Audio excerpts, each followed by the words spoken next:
Right then, let's start off this story with the UCH Ibadan being shut down as a result of members of JOHESU joining the strike of the National Association of Resident Doctors. What does this portend for our health sector as it stands? Already, doctors are presently on their 17th day on strike, and now JOHESU is joining. Well, that is very, very unfortunate that this kind of a thing should be happening in Nigeria at this point in time, because even though the, deaths in this country are not properly reported, because if not, you will be getting information on how many people are dying in each of the hospitals because of this. Because most families don't have money for private hospitals, so they see government hospitals as a kind of where their posts can get to. But when these people are on strike, they are left with only private hospitals, which are very, very expensive. Right. So, and government should, as a matter of urgency, try to do the needful so that this a strike will come to an end. Now, you did mention that government should do the needful, and of course, JOHESU and National Association of Resident Doctors are talking clearly about their salary increase and all of that. Do you think, as it stands, the presidency can convene more like a statutory independent wage arbitration with, of course, published decisions to clearly tell the people that we are trying to get this right? Because with the way this is going, this is presently an emergency that we have in our hands. I mean, on Saturday, we were here and we were trying to reel out his stats on the morning boards. And the man in Taraba, the analyst from Taraba, did say that Taraba is a 1 million population with over less than 50 doctors. Now, equating that to be a very, very huge margin to a doctor and, of course, several patients. How can the government try to have a, I don't want to call it a pattern of payment that would meet the standard of JOHESU and NAD? Well, when we talk about essential services, those in the health sector are in a very essential service, and they're supposed to be well treated, well taken care of. Okay. They're not supposed to be allowed to be worrying about strikes and so on and so forth. They're supposed to be focused on saving lives, right, which is the most important thing in the world. I don't see any other thing in the world that's more important than life saving. So these people are supposed to be well taken care of. But we have a government that doesn't really care about the welfare or well-being of the people. So they have their own doctors abroad. So when they have headache, when they have an ear problem, they will jump into the and go abroad. So what happens to their citizens? They don't care. They only remember their citizens during the time of election, once every 4 years. Now, this present administration, under the President Bola Ahmed Tinubu, made a statement during the manifesto that there will not be strike.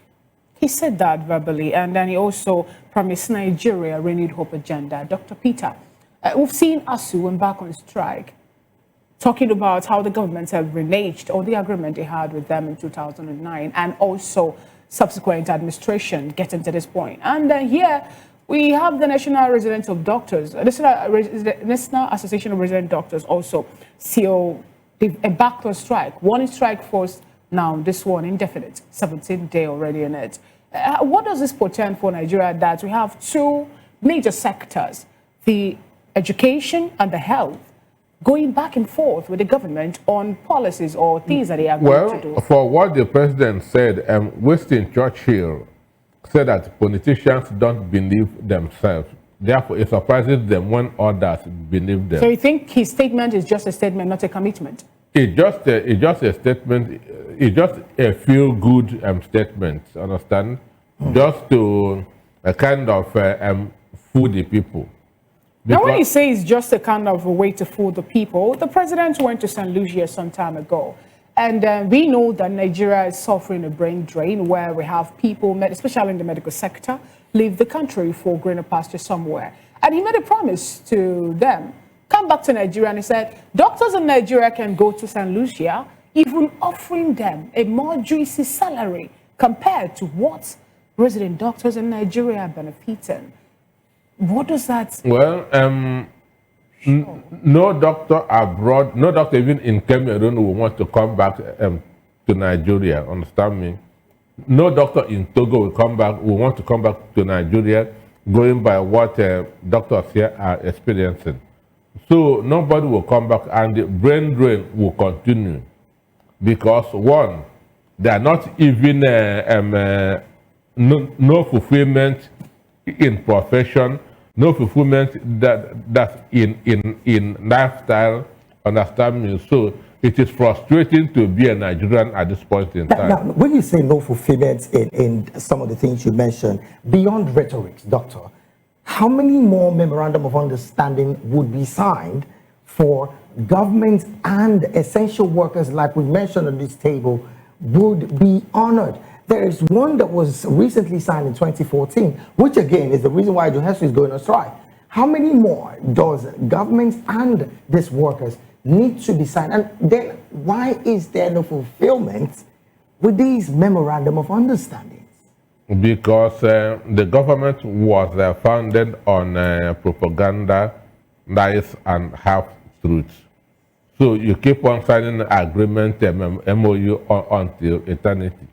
But for me, it is these people that to sign this MOU. If you had one and you have not fulfilled it, I will not sign another one. But do you understand me? Okay. If I had a MOU with you, if not fulfilled it, I'll be stupid that to go and sign another MOU. Even if it doesn't happen to be that the same government is the one in power? Government is continuing. Wouldn't that be holding the country at ransom? Government is continuing. Ordinarily, by the oath that medical doctors took, they call it the oath of hypocrites. They are not supposed. Money is secondary. Right. Money is secondary. Understand?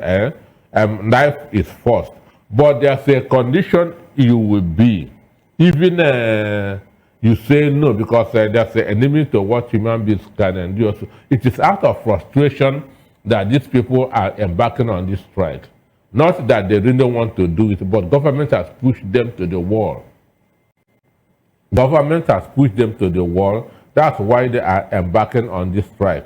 And not that in Nigeria now, strike has become a hobby. Understand? Every day, you know, because governments are not sincere.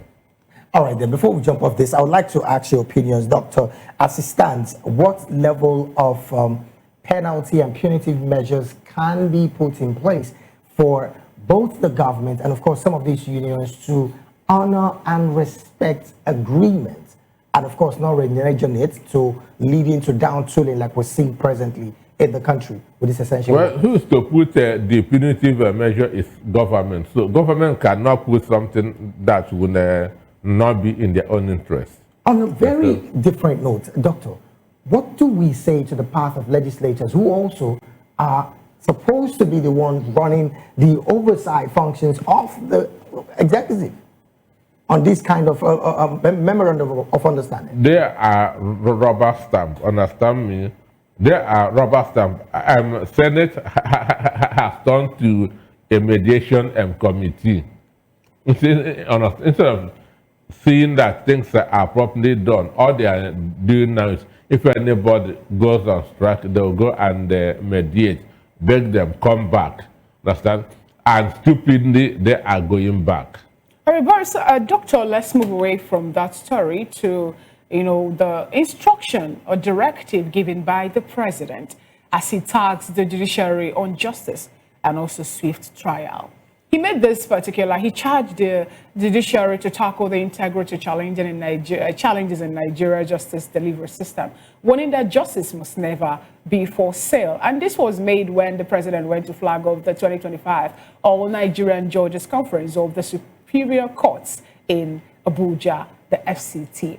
Now, Barrister, some people have come up to say that in Nigeria somehow, that the judiciary is no longer the hope of a common man over the fact that it's more like it's being sold. And the president aligned with that, saying that he knew that we're having some complicit playing out in the judiciary. But he's urging them at this point to not sell justice and also to uphold the integrity of justice system. For me, if you are a common man, try to be settling out of court, because you have there's no room for you in the court. The court in Nigeria is for the high and mighty. The court in Nigeria is for the highest bidder. So that is one of those switch talks that you talk about. President Tinubu knew that what he's saying is the opposite. What he's doing is the opposite, because his party is the exponent of will meet at the court. That was the reason I actually asked this question. Now, if since the president, since 2015, 2016, we've been hearing this more like a new mantra: go to court. The president has also embraced it. Go to court, because they know that the court has compromised. How are we going to bring up or show up integrity within the judicial system so that there will no longer be sale of justice or judgment? Because it's looking more like we're going to see what transpired before now in the old Roman Catholic Church, or have the sale of indulgence that led to the Luther and other movements springing up. Well, for me, it's just a kind of have a separate payment system for the judiciary, because who pays or the piper dictates the tune. Then who appoints or the judge also dictates the tune. Understand me?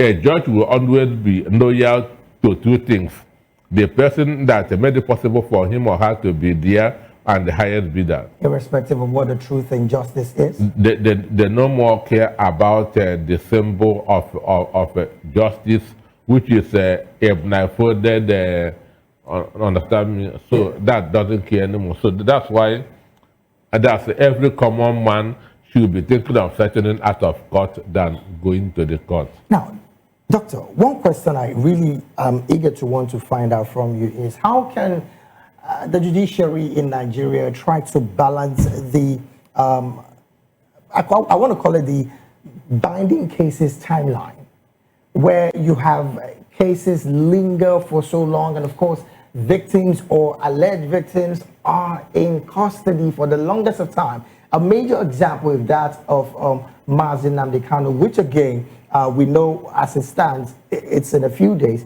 before we hear what Justice Omotosho has to say on that. How can the judiciary try to navigate timelines when it comes to cases in court, and of course not allowing individuals suffer innocently without being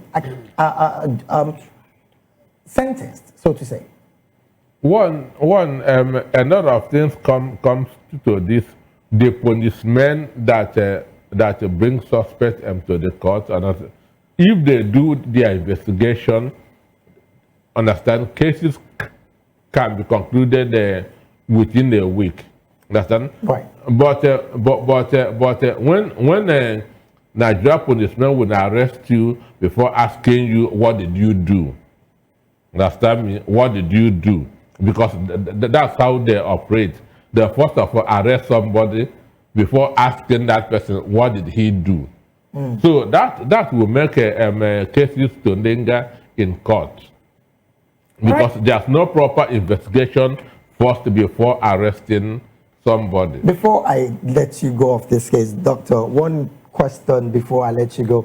How soon do you think the Nigerian judiciary will go into what I call tech and trust?